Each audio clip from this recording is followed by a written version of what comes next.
Peader, it's such a pleasure to have you with us today. I know that you're a busy man, so I really appreciate you taking this time. No problem. Thank you for having me. Death is something that most people spend their lives avoiding, but you've chosen to spend your days in its presence. And I'd like to know what brought you into this field.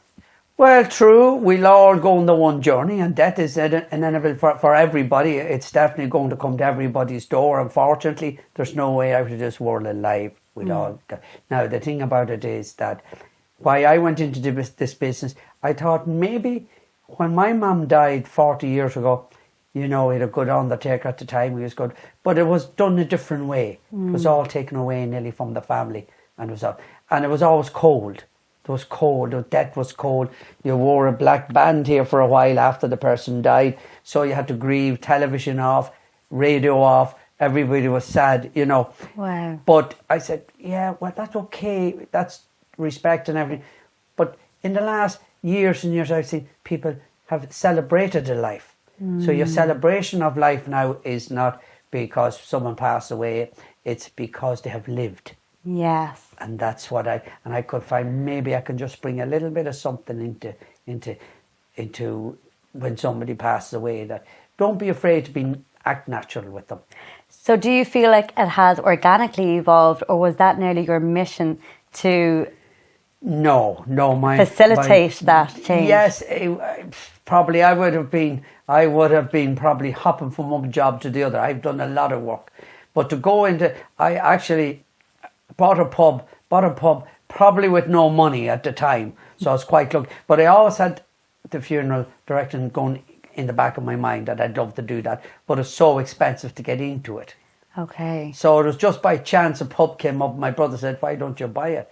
And I said, oh God, it's not a good time because we're after building the house and money was scarce.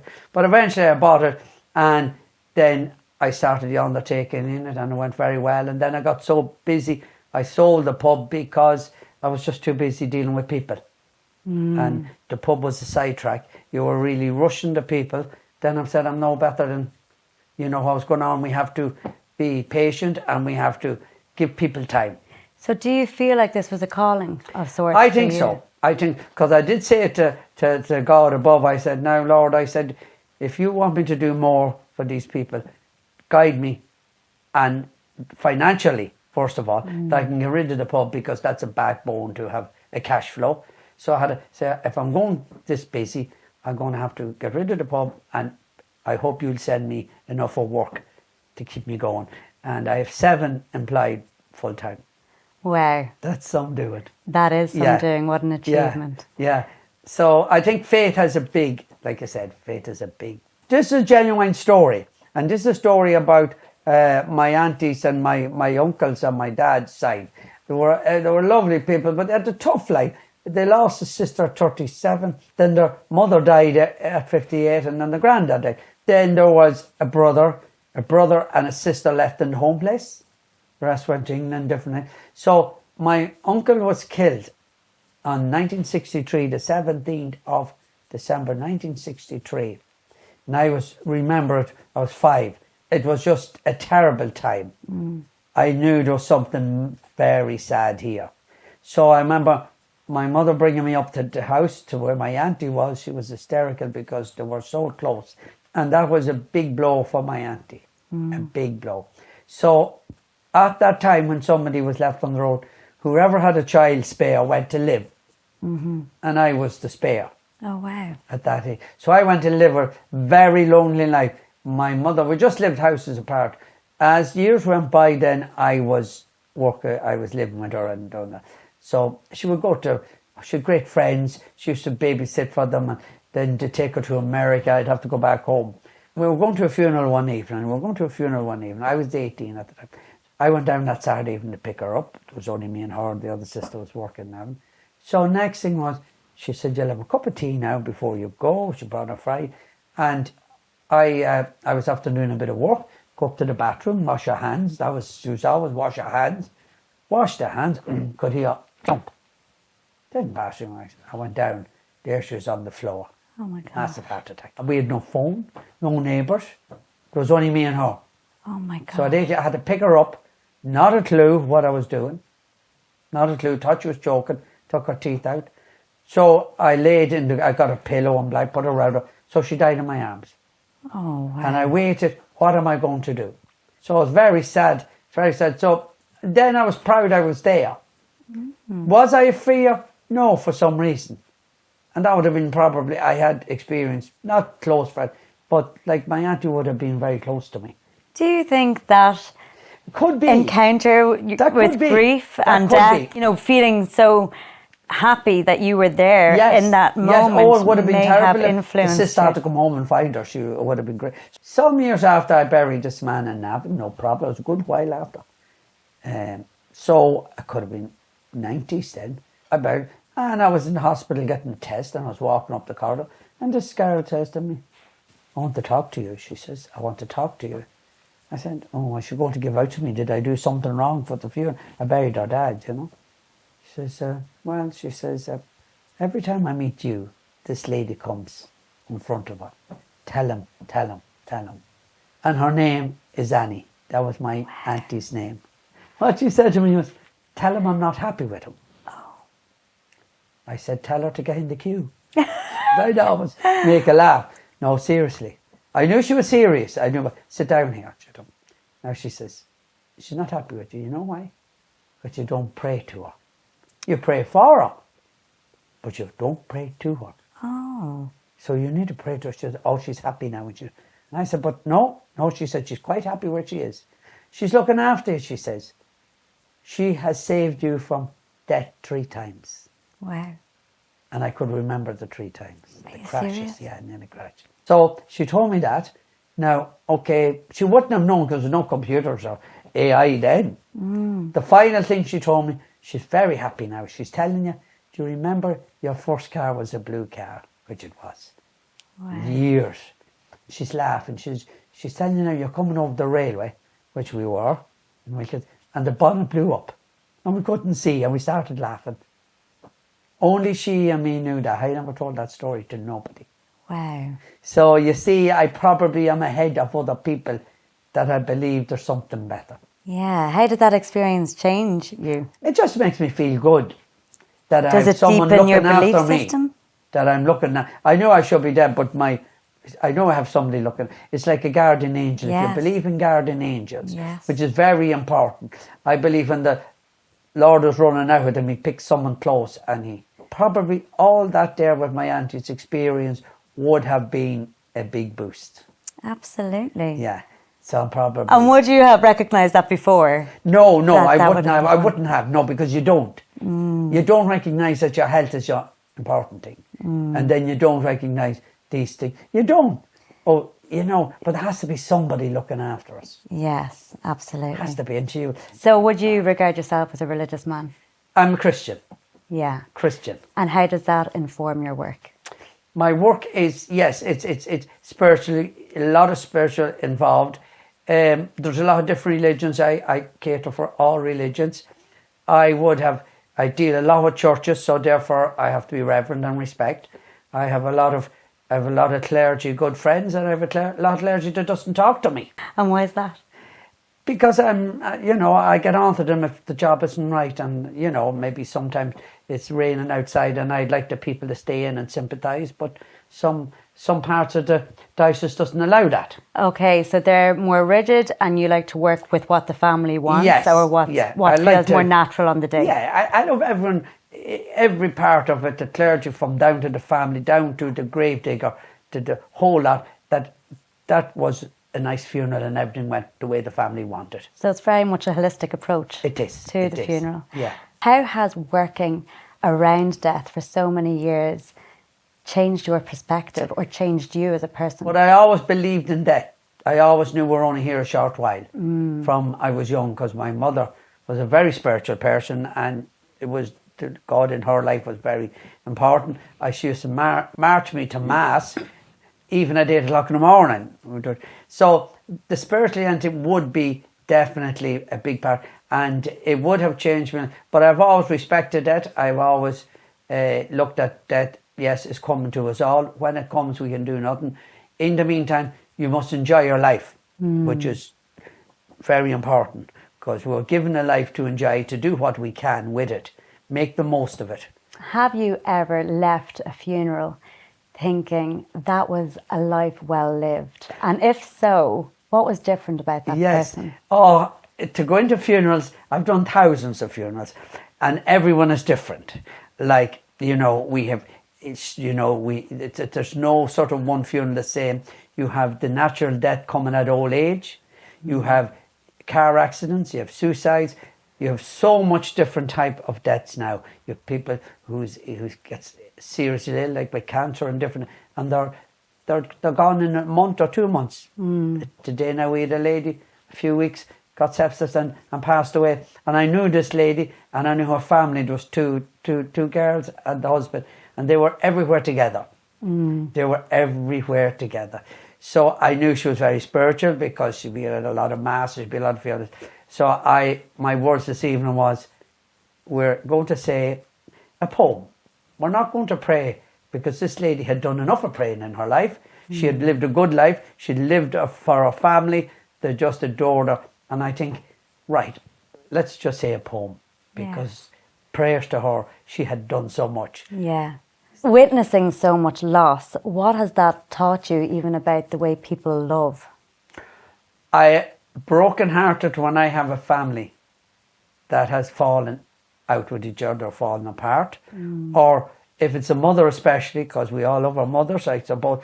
Dads are important, but they're out working. So my mother was very important to me. And it breaks my heart when I see a family there and 2 or 3 missing because they fell out with their mother. It's taught me how lucky we were to love our mother and father. And my mother on her deathbed said to me, look, I'm sorry I hadn't much to give you, but I want you to stay together. Yeah. 7 of us, 7 siblings, and you know, we all stick together, and we meet maybe once a month to have a breakfast in her memory, because I see so much sadness. I think when there's somebody missing from around the mom's bed or around the coffin, I feel they have missed out on life. So it's taught me I was so lucky. I live every day as my last. One day I'll wake up, I get a shock, I'll probably be dead. But live every day as you can possibly. Do you notice a common theme or pattern of what people regret around end of life? Yes, some people regret. Yes, some people have reason to regret. They bring it on themselves. Especially in Ireland, there's a lot of, you know, going back to land and property and money. That's a big regret that they didn't make it up. The other thing is, most important thing, the regret that they could have spent more time, maybe just got into the car and came up from down the country or come down from Dublin and spend that extra day but like everyone, we're too busy. Yeah. We're too busy. Yeah. And we bring this into, especially since the COVID, we're very busy. We're very busy. I hate saying that. Because, look, sometimes you can make yourself busier than you are. But in our case, when we are busy, we can't stop because we're looking after other people. Yes. There's some jobs I was in, I would just stop. I have enough done now, I'm going to go home and see my mum or see. Now, since you get married and you have your own children, well, you spend time, but you also must spend time as much as you can with your family, because you won't always have them. Yeah, sometimes I think one of the greatest tragedies around death is that people wait until the funeral to say what has always been on their heart. What's your thoughts on that? Correct. Yeah. It's like buying flowers, I suppose, too. They'll buy these lovely flowers and come, and that doesn't, for me, I think that's lovely to have nice, but I think it's more important, like what you said there, that when they come, to have no regrets would be better. Not just saying, oh, I loved you, but I should have told you more. Yes. I should have told you that. I'm sure you knew. It was always nice to know. So I would say that my lads at home now, they say, like, I tell them outside, I say, don't buy me flowers when I'm dead. Give me the money now and I'll go on a holiday. Do you know, flowers are lovely. What do you think stops people being open and honest with each other? What stops us showing that love and kindness to each other, or what people mean to us while we have them? Brilliant question. Probably the first thing is probably we're too proud sometimes to say we love them. If we get into a little discussion and you don't get your way, that's another way. we fall out over so little thing, and there's nobody going to say sorry. So I would say that, yes, I think what you said was a little bit different. I think it's not for the last day that you should be saying goodbye to them, saying you're sorry. It's when they're alive, if you can at all. And when people gather around funerals, you know, they share stories and they reminisce. Yeah. What would be the most thing that people remember about their loved ones? Well, to remember their loved ones is that everyone has a different story. It could be sitting at the fire for their granny knitting. It could be some chap, you know, the younger generation driving a tractor and they on the happiest day of their lives. Everyone has a different story. If you had time to listen to everyone's story, it would make a great book. Yeah. Because everyone is different. I can't remember just offhand what's the best story I heard. But it's not even about the stories. I think you named it. It's the time that was spent with people. It's not the money they had. No. You know, it's not the car they drove. No, because you will have, they were very wealthy, they had plenty of money. And I'm laughing to myself, you know what I mean? I said, you can buy everything with money, but you can't buy happiness. You can't buy love. And then when this day comes, everybody is the same. Yeah. Everybody feels stripped. Everybody don't talk about money. It's amazing. But the next day, the world is made like that at the moment. We have to work so hard. We have to work. We have to pay our taxes. And every time there's something else comes in. Like I deal with people, you know, from all walks. And, you know, from the richest to the poorest. When you go to that graveyard, you're left there in a 6x3. We're all equal. You're a 6x3. There's no more land wanted. Yeah. I've seen people with thousands of acres and buying more. I've seen people with very little. I left them there the same, and sometimes the bigger crowd will be at the smaller.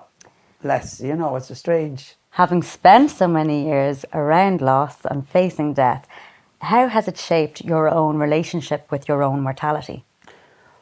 Well, with my own mortality, I think, I think about it? No, I don't think about it, but I'm prepared for it. And I tell them at home, the main thing is what I am, is at home, to get them ready for my day of going, heading off.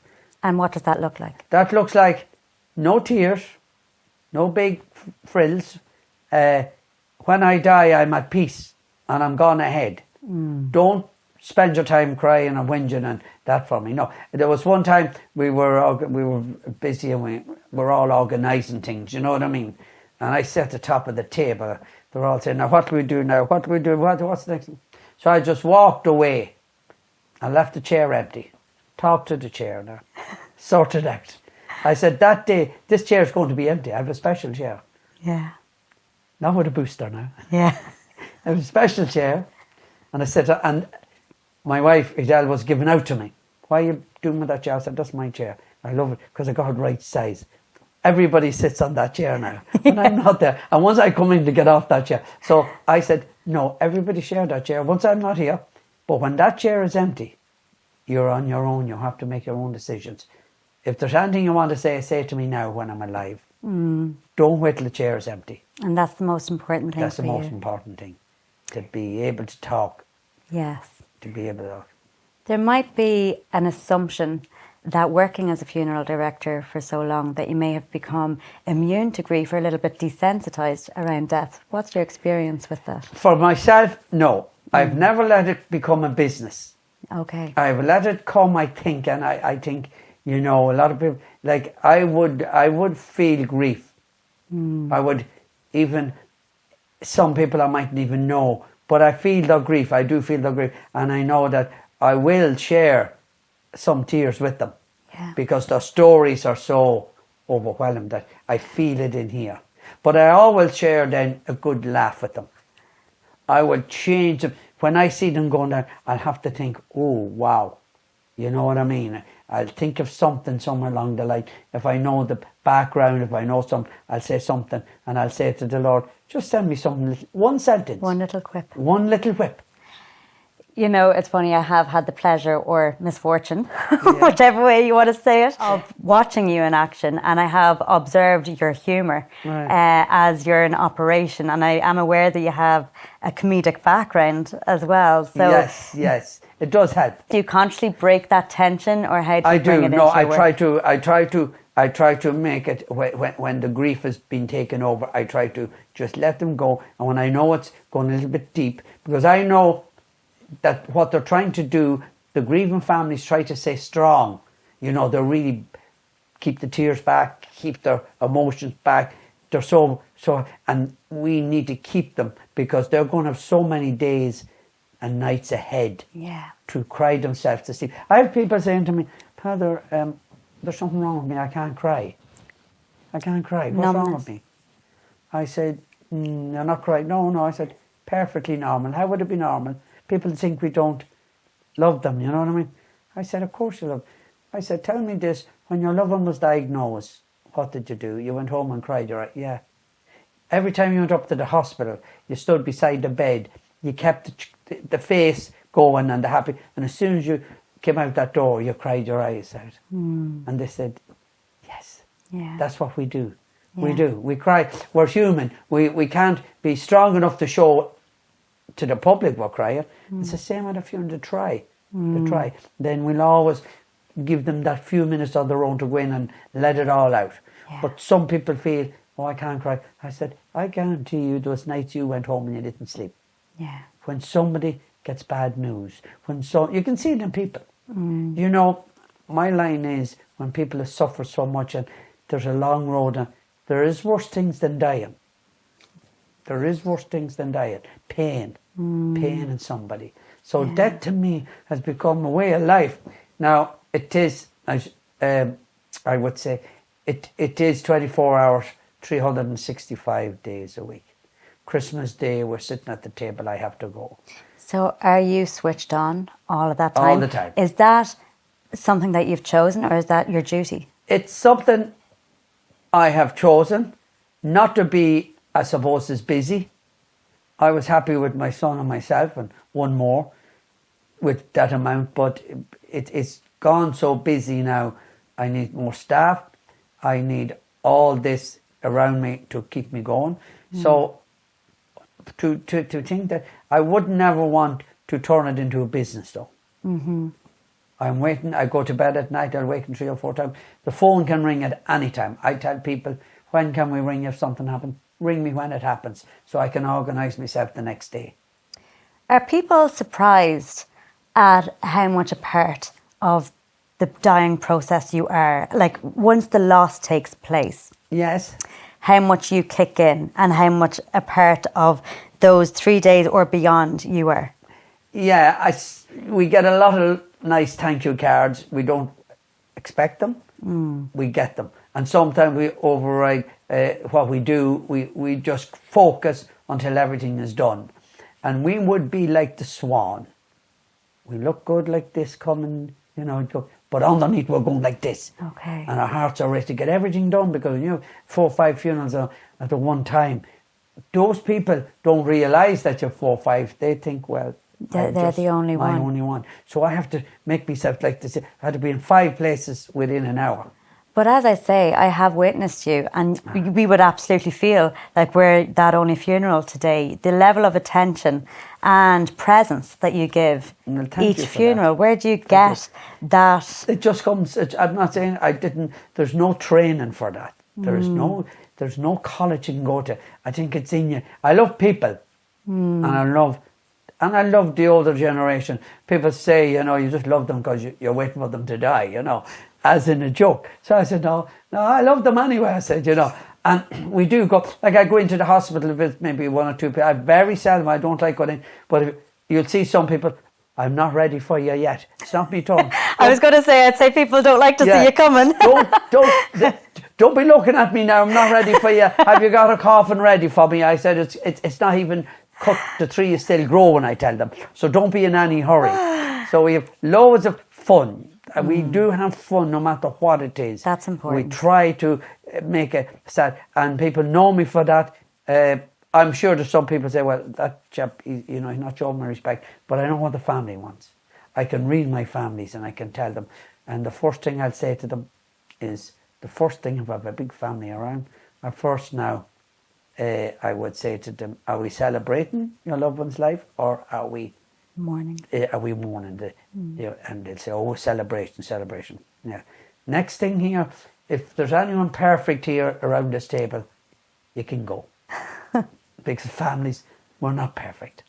We're not perfect. We might think we are, but we're not perfect as we are human. And there'd be one want this and one want that. It's me shocking. No, I said, you're stating what you'd like. And we'll all come, there could be 10 sometimes. There could be 10 times coming to organise. And how do you come to an agreement when there are so many different wishes, or if the wishes weren't actually clarified by the we have a lot of them people coming out who make their own arrangements at home with us. So we have that. Now, we will sit around and we'll take and we'll pull and we'll back, and then I will say, okay, we can't do this, but we can do that. And then we'll manage to go around by your house. That'd be nice. So we try to go an extra mile to facilitate that everybody is happy. And would you find yourself mediating between these families? Oh yeah. That part of... I'd be a bit like you. I'd be some sort of a counsellor. Okay. Between families. And you would be doing that, like, what would a typical day or week look like? How many families and funerals would you be dealing with? Because that's a lot. We can never tell. I suppose 7 to 8 funerals could be the busiest week we'd have. And you'd be very busy. And there'd be maybe call-outs as well from the coroner's office. That's busy. So we have to go. If he rings, we have to go. So you are the only funeral directors in Meath that deal with the coroner's office? On contract for the last 6 years. We're doing 6 years. We're in 5 years now nearly, and then we'll probably give it up after that because it's really there's great undertakers out there. We're all good. We all get on, and we should get on. But there's some of them only has 2 staff. So if you're doing a funeral, we're often the church there. And at a funeral, next we get a call from the coroner's office. We need that body brought in. It could be the far side of Old Castle. It could be up Dunby. So we have 40 men. So I have to let 2 lads go. I have to have them. And sometimes, you don't need them, but when you do a contract and but you just have to have staff around you, good staff. Yeah. Now we have 2 of them. Well, we always give work experience. If somebody rings and we know them, we give them work experience. There might be only 16, 17. They love dressing up. And do they feel inspired, or is it not what they thought? Not what they thought. No, they're very appreciative and okay to go up. That is not for everybody, our job. It's not for everybody. It's so different even in the country as into the city. The city closes at 5 o'clock. Okay. That's it. They normally do funerals 5, very seldom after that. When it's somebody's first encounter with planning a funeral, what do you think they're most surprised about? Well, the surprise when they come to us, I can't speak for other funeral directors, they'll ring us maybe a day or 2 before the loved one has passed away. And they'll say, we know nothing about organising a funeral. My parents done that, but they are passed on. Well, I said, I get a few details. First of all, are you going for burial or cremation? That's the 2 important questions. A lot of people go on cremation. So you have to get form works and you have to, and then if the person is at home, you have to make sure to tell your doctor because he has to come next before we go. So if they don't report it to the doctor and say go for cremation, the remains could be in the house for a day, which is not good. Right. You understand? Because the doctor has got the surgery that morning, he won't go back till that evening. So for the paperwork for the cremation, burial is no problem. We can go up as soon. So if they ring me as soon, I tell them, ring me, come out to me. Don't worry. What about the priest? No, I'll organise. What about music, grave digging, everything you want. Photographs, the whole lot. No problem. I suppose if you're in another business, you call it a one-stop shop. So when people come, we have the choice, of course, of the new grey hearse and we have a black hearse. Yeah. And we have... we were the first with the grey hairs down and very stylish. Very stylish. Thought we futuristic. Are we mad doing this? Put a lot of money into it. The first lady was an old lady that wanted it. She came up to me. She says, I want you to bury me. She says, I want you to bury me. Not a chance, I said to her. She said, but I know you so long. Why won't you bury me? Can't, because you're not dead. You have to be dead. That's the criteria. So I said, yeah. Oh, she said, oh, she says, I look well in that, you know. Some people have a great sense of humour about that. Yeah. They're, oh, I look well in that, now have my hair done, make sure I look well. Yeah. Yeah, you feel, you know, that has come a long way. And would you find that people, the requests are evolving? Do you think people want alternative burials? We've a lot of humanists now coming in funerals, getting away from the church. We have a lot of yes, we have cremation, and then we have the cremation up there on Abbey Grove up in Foxes there, Elizabeth Oaks. And that is coming on nicely. That's a water cremation, which is taking off. People have to get used to this. Yes. It's the only one It takes time for us to change our ways. It's grand. It's a lovely service, and so I think that's good to have it here. The traditional cremation is good, but I still think we have a lot of burials. If somebody was listening to us speaking now, and either they're approaching end of life or they have a loved one that is approaching end of life, what do you think they should know now to avoid stress later on?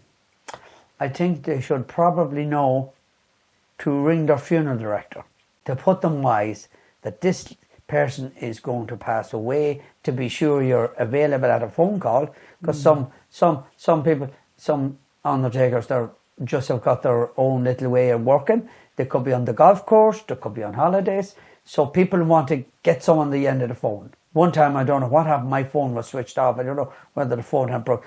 But some people rang and we didn't get them in time. And oh, you didn't answer your phone. So at all times before you go to sleep, you have to check your phone. I probably was at a funeral and I put it onto silent and forgot to unsilent. People don't like to wait because they're anxious. So I would say to any family, first thing, if you know you love it, and ring your funeral director and he will tell you, leave it to him. Okay. And know whether you're going 2 questions, cremation or burial. Are they questions they should ask their loved one? That's on that time, when they ring the first call. If the loved one hasn't passed away, ask them. Because that saves an awful lot of time, paperwork, etc., you know, because they can get on with the funeral then. Because the doctor has to come in to see her before that, or he, whatever the loved one is, before that, and then he has to see them within 4 to 5 hours after that. Yeah. So one doctor can't come and see another doctor after. No, so it's only for cremation. Okay. Yeah. So that would be the advice to give them, you know, and have a few ideas. But mostly the undertaker, he knows what to do.